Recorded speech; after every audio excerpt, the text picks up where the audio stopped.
Please subscribe the channel and press bell icon for notification. नमस्कार, मैं हूं आशीष Verma. Morning call में आपका स्वागत है। चले बुधवार की सुबह हफ्ते का मिड पॉइंट और क्या बढ़िया मोमेंटम में है भारतीय बाजार। कल हफ्ते की बेहद स्ट्रॉन्ग शुरुआत होती हुई नजर आई। 1 से 1.25% का उछाल था भारतीय बाजारों में और इस तरह का सरप्राइजिंग मूव था कि जो अब तक के रिकॉर्ड उच्चतम स्तर है 13,145 के, उनसे महज 35 पॉइंट दूर हम कल के उछाल के बाद दिन भर सस्टेन्ड बाइंग और फाइनली दिन के हाईस पे जाके भारतीय बाजार बंद होते हुए नजर आए। और नीडलेस टू से इस रैली को लिक्विडिटी, वैसे ये रैली क्या, हर रैली को लिक्विडिटी ड्राइव करती है, पर जो गजब का एफआईज की तरफ से लिक्विडिटी इंजेक्शन आ रहा है उसका भरपूर फायदा हमारे बाजारों को मिल रहा है। फ्राइडे को 7700 करोड़ रुपीस के ऊपर, कल भी 3000 करोड़ रुपए से ज्यादा की कैश मार्केट में बाइंग, और यही लिक्विडिटी है जो भारतीय बाजारों को लगातार नए उच्चतम स्तर दिखा रही है। अच्छा, आज इंपॉर्टेंट दिन है। एक तो आज से 3 दिनों की जो आरबीआई की मॉनेटरी पॉलिसी कमेटी होती है उसकी बैठक शुरू होगी। तो इस हफ्ते शुक्रवार को क्रेडिट पॉलिसी का ऐलान होना है। साथ साथ आज से प्राइमरी मार्केट्स में हलचल लौटेगी। बर्गर किंग इंडिया का आईपीओ खुलने जा रहा है सब्सक्रिप्शन के लिए, और आज सुप्रीम कोर्ट में सबकी नजरें रहेंगी। खैर, इन सब पे आगे डिटेल में बातचीत करूंगा क्योंकि 2 इंटरेस्टिंग केसेस वहां पे लाइंड अप है। लेकिन जहां तक संकेत आज के लिए है, यूएस मार्केट्स में मोमेंटम कंटिन्यू होता हुआ। तो कल अगर आप बेंचमार्क्स देखेंगे तो डाउ कहने के लिए 2/3 ऊपर था, उससे ज्यादा एसएनपी 1% का उछाल, और नैस्डैक तो 1.25% की मजबूती के साथ कामकाज कर रहा था। वैसे फ्राइडे को, मंडे को जब डाउ लड़खड़ाया था, अगर आपने नैस्डैक देखा हो तो वैसे मैसिव आउट परफॉर्मेंस वहां पे कंटिन्यू होता हुआ। मंडे को भी जब बाजारों की वहां पे पिटाई हो रही थी तो नैस्डैक फ्लैट ही रहा था, पिटा नहीं था, दबाव देखने को नहीं मिला था। अच्छा उछाल यूएस में, और तब और अब आप लोग की स्क्रीन पर आएगा। हाँ, आज सुबह जरूर डाउ फ्यूचर्स आपको दिखा रहे होंगे 150 पॉइंट के आसपास का दबाव, लेकिन हमने डाइजेस्ट किया था 300 सवा 300 पॉइंट के आसपास की डाउ में तेजी। कल बाजार बंद होते होते असल में 185 अंकों का उछाल था। अगर मैं डाउ को देखूं, बाकी के बेंचमार्क्स में आउट परफॉर्मेंस कहीं बेहतर देखने को मिला। और ग्लोबली लिक्विडिटी का इंजेक्शन देखिए, कच्चा तेल $47 के ऊपर बना हुआ है, सोना वापस $1800 के ऊपर पहुंचता हुआ आपको नजर आएगा, और डॉलर इंडेक्स नरम पड़ रहा है। तो इन बढ़ते बाजारों के संकेत बुरे नहीं है, और एसजीएक्स निफ्टी दिखा रहा है कि हम एकदम एक फ्लैट ओपनिंग वेडनेसडे की सुबह करने वाले हैं। ऐसे में ग्लोबली मूड माहौल है कैसा, नीरज वाजपेयी से समझा जाएगा, वीरू से समझा जाएगा, फिर आज के लिए स्ट्रैटेजी क्या होनी चाहिए, और फिर हर्षदा बताएंगी तमाम इंपॉर्टेंट स्टॉक्स इन न्यूज। लेकिन शुरुआत नीरज जी के साथ। Neeraj ji, good morning. Good morning. कैसा मूड? मूड अच्छा है, बहुत बढ़िया है। और एसएनपी ने लगातार हाईज जो बनाए हैं, 2 रीजंस हैं। एक तो स्टिमुलस की होप फिर से हुई है।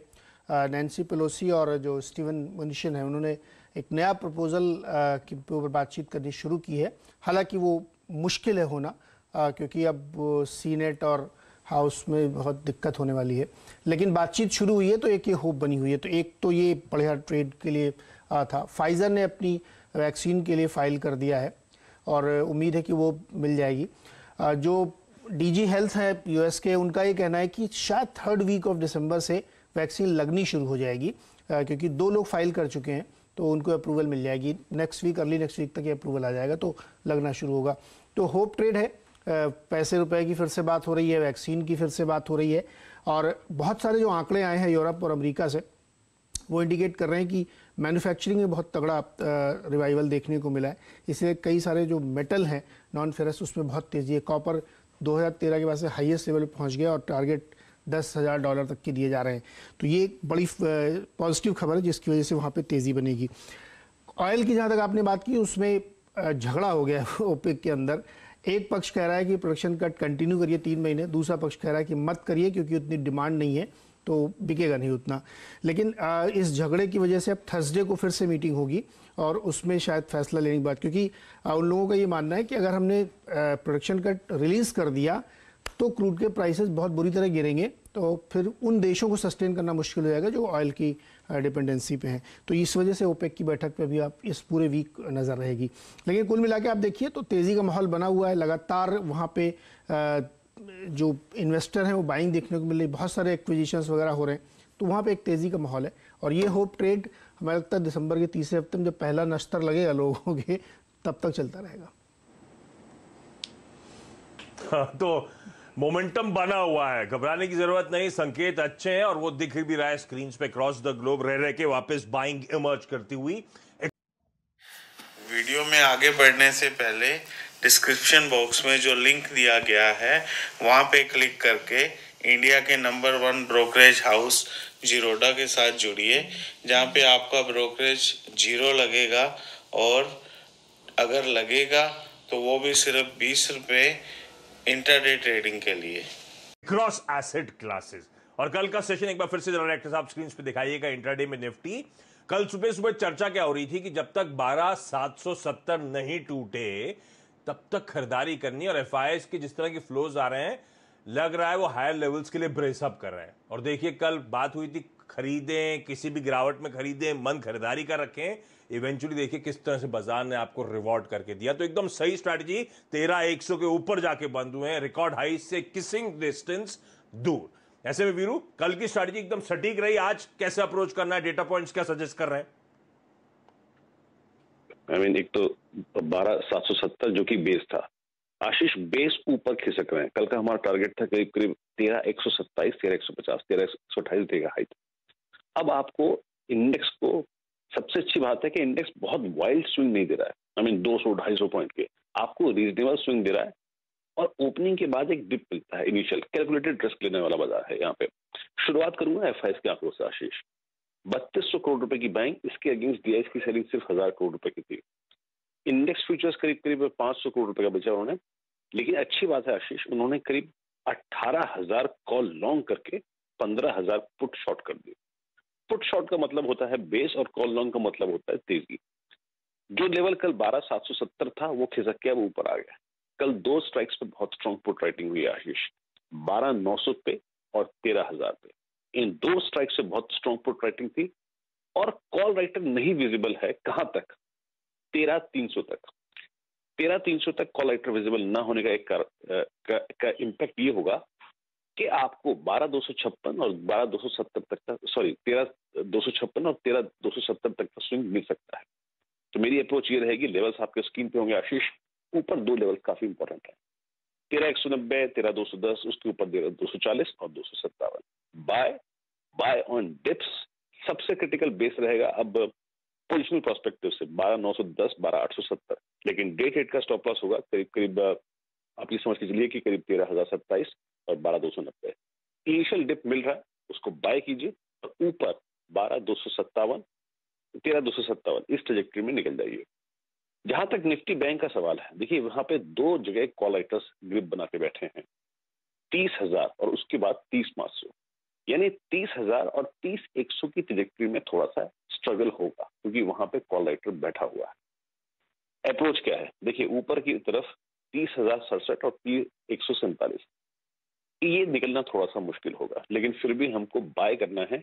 इंट्राडे एसएल होगा 29665, 29530। यहाँ पे थोड़े से पुट राइटर्स आशीष विजिबल हैं और इंट्राडे में सपोर्ट भी है, तो बाय करेंगे। इनिशियल डिप को बाय करेंगे। याद रखिए ऊपर की तरफ 30147 निकल गया तो आपको 30330 या फिर 30430 तक का स्विंग मिलेगा। लेकिन बैंक निफ्टी आज शायद वो जो कहते हैं ना अल्टीमेट सेशन है, पेनल्टीमेट सेशन है, उसमें अपने 3-4 दिन की जो अंडर परफॉर्मेंस है आशीष, उसको दूर करने की कोशिश कर सकता है। अरे वाह, तो पेनल्टीमेट सेशन यानी कि कल एक्सपायरी का दिन है, उससे पहले आज का एक महत्वपूर्ण सेशन, और बैंक निफ्टी जो कुछ ऑफलेट लेगार्ड हुआ है, कैचअप करता हुआ शायद आपको नजर आए। जहां तक निफ्टी की बात है, कैलकुलेटेड रिस्क लेके चलना है, खरीदारी करनी है 12990 के इंट्राडे स्टॉप लॉसेस के साथ। और वीरू ने आज टारगेट्स की बात करी है 13256 और 13270, और कल प्रकाश गाबा साहब ने 1:30 बजे के शो में 13282 तक के बिगुल बजा दिए। तो नए रिकॉर्ड हाईज, और उस पर रुकेंगे नहीं, उसके बियॉन्ड जाने की भारतीय बाजार तैयारी करते हुए। आज के ट्रेडिंग बेट्स, केआर चौकसी सिक्योरिटीज कह रहे हैं डाबर खरीदने के मौके हैं, 513 के लेवल्स तक के टारगेट्स होंगे। कोटक सिक्योरिटीज का कहना है यूनाइटेड स्पिरिट्स में खरीदारी करनी है 590 के लक्ष्य के लिए। तो डाबर, यूनाइटेड स्पिरिट्स, कंजम्पशन वाली स्टोरीज हैं जो इस समय हाईलाइट है। और एंजल ब्रोकिंग कह रही है टीसीएस में भी खरीदारी कर सकते हैं, 2790 तक के लक्ष्य यहां पर। वैसे आज टाटा और मिस्त्री केस में सुप्रीम कोर्ट में फिर से वो फाइनल हियरिंग रिज्यूम होने का दिन भी है आज शेड्यूल्ड। तो खैर टीसीएस वो स्टॉक जिस पे खरीदारी करने के मौके। चलिए, ये तो तमाम बाजार की बात और ट्रेडिंग बेट्स हो गई, लेकिन खबरों के लिहाज से कौन से स्टॉक्स इंपॉर्टेंट रहेंगे? हर्षदा जुड़ी हुई है। हर्षदा, गुड मॉर्निंग, बताएं। गुड मॉर्निंग आशीष। आज फिर से फार्मा कंपनियां रेडार पर रहेंगी। जिस तरह से एक्शन देखने को मिल रहा है वैक्सीन फ्रंट पर, तो डॉक्टर रेड्डीज ध्यान में रखिएगा, क्योंकि भारत में स्पुतनिक वी के क्लिनिकल ट्रायल इन्होंने शुरू कर दिए हैं। डॉक्टर रेड्डीज और RDIF ने क्लिनिकल ट्रायल की शुरुआत कर दी है, तो वो एक positive. Pfizer of course radar पर रहेगा, क्योंकि जर्मनी की बायोनटेक और US पार्टनर फाइजर जो है, इन्होंने EU में अप्रूवल इनकी कोविड वैक्सीन के लिए फाइल कर दिया है। अच्छा, बाकी फार्मा कंपनियां भी रेडार पर रखिएगा, क्योंकि आपको याद होगा वो PLI स्कीम जो सरकार लेकर आई थी, तो उसमें 215 अर्जियां मिली हैं बल्क ड्रग के लिए, और मेडिकल डिवाइसेस के लिए करीब करीब 28 अर्जियां मिली हैं। तो बल्क ड्रग वाली कैटेगरी में एलेम्बिक, औरो, कैडला जैसी company. Please subscribe the channel and press bell icon for notification. Radar पर रहेंगी। डॉक्टर रेड्डीज, लुपिन, सन, ये तमाम फार्मा कंपनियां हैं जो प्रोमिनेंट नेम्स हैं, वो आप रेडार पर रखिए। और मेडिकल डिवाइसेस में सीमेंस एक स्टॉक है जो रेडार पर रहेगा। अच्छा, आज सभी की नजरें वो बर्गर किंग के IPO पर होने वाली है। एंकर इन्वेस्टर्स से इन्होंने करीब करीब 350 करोड़ रुपए उठा लिए हैं। प्राइस बैंड 59 to 60 का है, और इसी के साथ फिर इनके जो पियर्स है, जो इमीडिएट पियर है वेस्टलाइफ डेवलपमेंट, वो रेडार पर रहेगा ही। साथ ही साथ जुबलेंट को भी आप रेडार पर रखिए, क्योंकि सबसे प्रोमिनेंट QSR चेन जुबलेंट की ही है। अच्छा, ऑटो कंपनियों की जो बिक्री के आंकड़े आए हैं, उसमें आयशर मोटर्स रेडार पर रहेगा। आयशर की जो रॉयल एनफील्ड है, उसकी बिक्री में साल दर साल 6% तक का इजाफा देखने को मिला है, और 63,782 गाड़ियां बेची है। बाजार उम्मीद जरूर कर रहा था कि 67,000 गाड़ियां कंपनी बेचेगी। टाटा मोटर्स की बिक्री के आंकड़ों पर ध्यान देंगे तो डोमेस्टिक सेल्स में करीब करीब 26% का इजाफा देखने को मिला है। टोटल सेल्स आपकी स्क्रीन पर है, 20% तक का इजाफा देखने को मिला, और पैसेंजर व्हीकल सेगमेंट में हमने देखा है 100% से ज्यादा की ग्रोथ। और आजकल अगर आप रोड पर जाएं तो बहुत सारी टाटा की इलेक्ट्रिक व्हीकल्स आपको नई डिलीवर की हुई रोड पर दिखाई भी देंगी। हीरो मोटोकॉर्प अनुमान से थोड़े से फीके आंकड़े हैं। 6,13,000 गाड़ियों का अनुमान था, 5,91,000 गाड़ियां कंपनी ने बेची है, लेकिन ईदर वेज साल दर साल अगर आप कंपेयर करें तो 14% तक की ग्रोथ देखने को मिली है। अक्टूबर का महीना रिकॉर्ड महीना था बिक्री के लिहाज से। डोमेस्टिक सेल्स में करीब करीब 14% तक का इंप्रूवमेंट देखने को मिला है। अच्छा, आज आप एविएशन कंपनियां रेडार पर रखिएगा। स्पाइस जेट आपको याद होगा रैली करता हुआ दिखाई दिया। स्पाइस जेट के लिए डेवलपमेंट 2 है दरअसल। एक तो जो पॉजिटिव डेवलपमेंट ये है कि 20 नई फ्लाइट्स स्पाइस जेट ने शुरू की है, जो रांची को दिल्ली मुंबई से कनेक्ट कर रही है, अहमदाबाद को जम्मू, गुवाहाटी और कोची से कनेक्ट कर रही है, और आप सीधे दिल्ली, बैंगलोर और हैदराबाद से अब शिरडी की भी फ्लाइट ले सकते हैं। स्पाइस जेट का प्लान है। दूसरी तरफ डेटा यह सजेस्ट कर रहा है कि जब से महाराष्ट्र सरकार ने कहा है कि RT-PCR टेस्ट दरअसल अगर आप महाराष्ट्र में आ रहे हैं अनिवार्य होगा, तो 20% दरअसल बुकिंग्स में कमी देखने को मिली। स्पेशली गोवा मुंबई वाले रूट पर वो बुकिंग्स की कमी देखने को मिली है, और लोड फैक्टर जो लगभग 95 to 100% के आसपास आ रहा था, वो गिरकर 60% के आसपास आ गया है। तो देखते हैं इस खबर पर किस तरह का रिएक्शन मिलता हुआ दिखाई देगा। अच्छा, नीरज ने कहा कि कॉपर आसमान छू रहा है, तो आप तमाम कॉपर से जुड़ी हुई कंपनियां रेडार पर रखेंगे, चाहे वो हिंदुस्तान कॉपर हो, या फिर आपका वेदांता हो, और या फिर आपका हिंडाल्को भी हो। ये तमाम स्टॉक्स आज रेडार पर रखिएगा। ओके, ढेरों स्टॉक्स रेडार पर रखिएगा। और डॉक्टर रेड्डीज की स्पुतनिक वी की बात, तो वो एक वीडियो देख रहा था मैं कल, रशिया से कैसे चलते हुए हैदराबाद तक आई थी, वो वीडियो भी उन्होंने रिलीज कर रखा है, वो स्पुतनिक वी का वो कंसाइनमेंट जो इंडिया आया। चलिए, तमाम वो स्टॉक्स रेडार पे। क्विकली छोटा सा ब्रेक के उस पार आज की कमोडिटी करेंसी मार्केट की टॉप स्ट्रैटेजीज, और क्या करें बर्गर किंग के IPO में, इस पर बातचीत। ब्रेक के बाद आपका स्वागत है। आज की कमोडिटी करेंसी मार्केट की स्ट्रैटेजीज आप लोग की स्क्रीन पे नीचे आ जाएंगी, नोट डाउन करिएगा। और हाँ, आज प्राइमरी मार्केट्स में हलचल, तो बर्गर किंग का IPO, हर्षद इसके एंकर इन्वेस्टर्स की डिटेल बता दी। क्विक स्नैपशॉट आप लोग की स्क्रीन पर आ जाएगा। आज खुला है, फ्राइडे को बंद होगा। 59 से 60 रुपीज पर शेयर का प्राइस बैंड, 810 करोड़ रुपए मोबिलाइज करने की योजना। अब QSR का स्पेस है, क्विक सर्विस रेस्टोरेंट्स, तो कॉम्पिटिटिव स्पेस है, कोई शक नहीं। कोविड के टाइम से तो दिक्कत है, कोई शक नहीं। लॉस मेकिंग है ये, किसी भी पैरामीटर पे देखें, क्वार्टरली, सेमी एनुअली लॉस करती है कंपनी, और बहुत एग्रेसिव केपेक्स है इसका लाइंड अप। लेकिन ध्यान रखें, एक अच्छा अट्रैक्टिव सेक्टर है, एक बढ़िया कंपनी है, और सबसे इंपॉर्टेंट जिस वैल्यूएशंस पे ऑफर करा जा रहा है अपने सारे QSR लिस्टेड पीयर्स से कहीं अट्रैक्टिव, और सबसे इंपॉर्टेंट हाईलाइट मेरे लिए वो कंफर्ट है, मार्जिन ऑफ सेफ्टी है जो वैल्यूएशन के लिहाज से ये IPO ऑफर कर रहा है। इसीलिए शायद बर्गर किंग में पढ़ लीजिएगा, लगता है सब्सक्राइब करने के मौके, और शायद यही कारण है कि मेरे ख्याल से सारी ब्रोकरेजेस इस पे सब्सक्राइब का ही कॉल दे रही हैं। चलिए इस नोट पर जाते जाते SGX निफ्टी दिखा दीजिए, हल्के से फ्लैटिश, हल्के से नेगेटिव टेरिटरी में खुलने की एक्सपेक्टेशंस, लेकिन वीरू कह रहे हैं ये फिर से मौका होगा दरअसल भारतीय बाजारों में निफ्टी में पार्टिसिपेट करने का। इस नोट पर मॉर्निंग कॉल में इतना ही।